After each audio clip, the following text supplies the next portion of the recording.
Hola, anem a veure el segon punt, el pressupost. Super important. Què és un pressupost? Doncs és una planificació de tots els teus ingressos i despeses i el que has d'estalviar, sobretot el que hem d'estalviar. Llavors, amb aquest pressupost veiem més o menys en quines coses gastem els diners i com ajustar-nos i fer una bona gestió dels diners. Per a què serveix un pressupost? Això, per saber en què gastem els diners. A vegades diem, ostres, és dia tal i ja no tinc res, però en què me'ls he gastat? Doncs és una forma de veure en què ens gastem els diners. Després, prioritzar les despeses. Hem de prioritzar. A vegades gastem molt en coses que no hauríem de gastar. Llavors hem de prioritzar-les. I també, què més ens ajuda? En estalviar per aconseguir uns objectius futurs. És a dir, el que he dit abans en l'anterior vídeo és que l'estalvi ha de ser una despesa obligatòria. Per mi no és, estic estalviant. No, és que tinc una despesa de 100 euros, que és l'estalvi.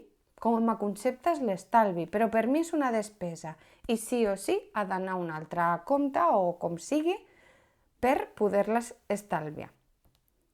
Què més? 4. Per viure dins de les nostres possibilitats. Hi ha gent que comença a gastar i depèn de quina targeta que t'ho van traient després, comença a gastar i no viu amb les seves possibilitats. Viu per sobre. Després doncs està endeutat, no arriba, ha de demanar. Llavors, ens serveix per viure dins de les nostres possibilitats, cadascú de les seves. I al punt 5, portar un control i no desviar-te, sobretot no desviar-te. Si veig que ho estic fent malament, anem a reduir d'aquí. I sempre portar un control ens ajudarà. Llavors, diuen que les persones que tenen un pressupost i tenen el control dels seus ingressos i despeses dormen bé per les nits perquè podran fer front a tots els imprevistos o a la majoria dels imprevistos que estiguin pel mig. Llavors, tu vols dormir bé totes les nits?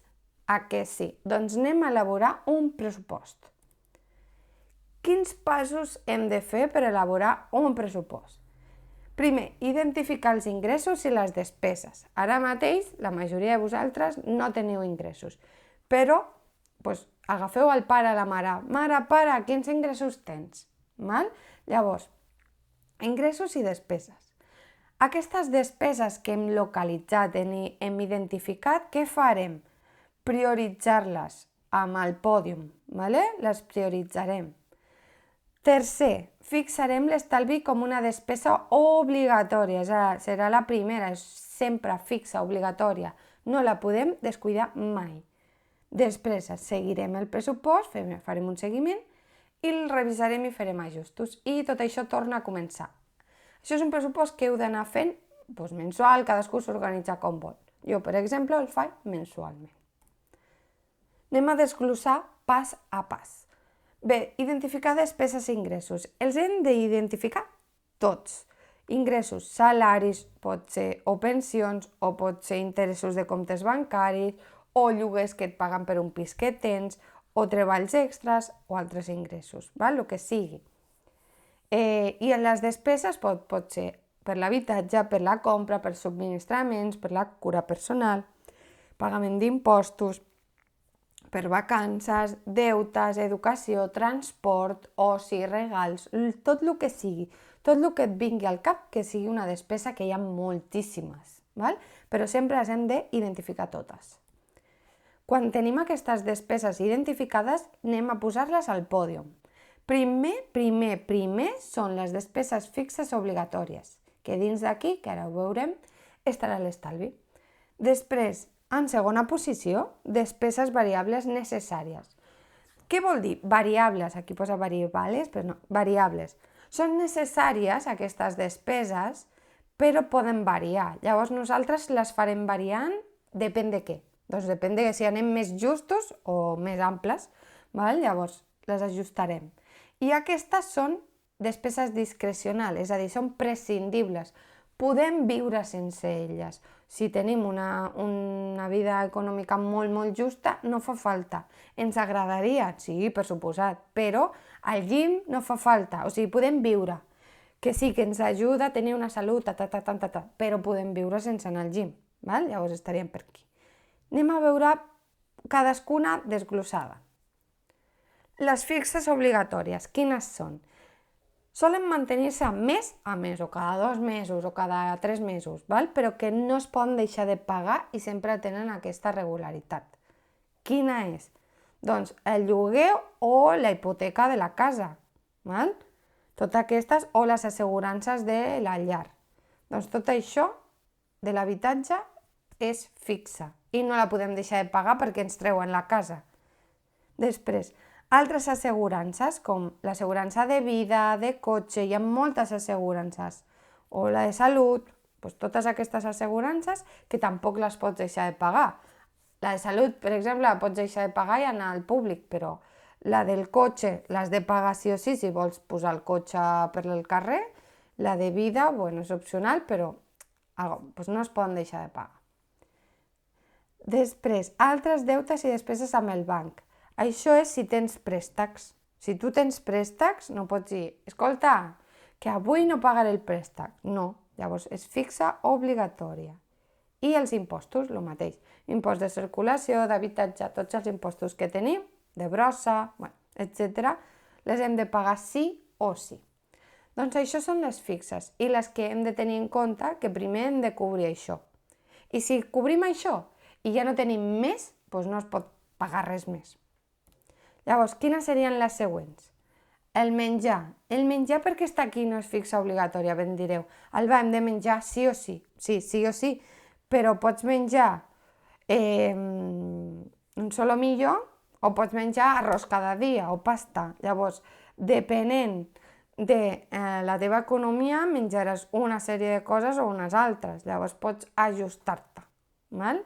Per això està en variables necessàries, perquè són necessàries però es poden reduir. El transport, si tens un cotxe, una moto, la gasolina, no aniràs tant, aniràs més caminant. Subministres, aigua, internet, llum. A veure, l'internet normalment són tarifes planes, però bueno, et pots reduir. Pues en comptes de Movistar me'n voy a Yoigo, que és més barat, no? A l'aigua, a la llum, pues no gastem tant, el mateix, val? Sempre es pot reduir. Roba, calçat, perruqueria, doncs en comptes d'anar un cop al mes a la perruqueria vaig cada 2 mesos, doncs me'l faig jo. Bueno, tot això veieu que es pot reduir, val? I com a tercera opció ja són los vicios, no? L'oci, el que és l'oci. Doncs anar al gym, anar a ballar, anar al teatre, anar al cine, fer-te la compte de Netflix, d'Amazon, de Spotify, anar al restaurant. Tot això, o anar de vacances, tot això són prescindibles i podem viure sense elles. Una altra cosa és que ens agradi molt fer-les, però podem viure sense elles. Una vegada hem fet aquest desglòs de les despeses, anem a fixar l'estalvi. Com hem dit, era un 10%, llavors un 10% fixar com a despesa fixa obligatòria, és a dir, a la primera posició del pòdium. Llavors, després farem un seguiment per veure si les despeses han sigut masses, si estic complint el que vaig dir, si he gastat molt quan no toca i llavors si he fet molt de despesa en l'oci, reduïm, fem ajustos i seguim al següent mes. I això serien els passos per fer el pressupost. Si encara i així tinc problemes per arribar a fi de mes, què he de fer? Reduir les variables necessàries, recordeu, redueixo en calçat, redueixo en l'alimentació i també elimino les despeses discrecionals. No vaig al cine ni me poso la compte de Netflix, ni d'Amazon, ni de Spotify. Val?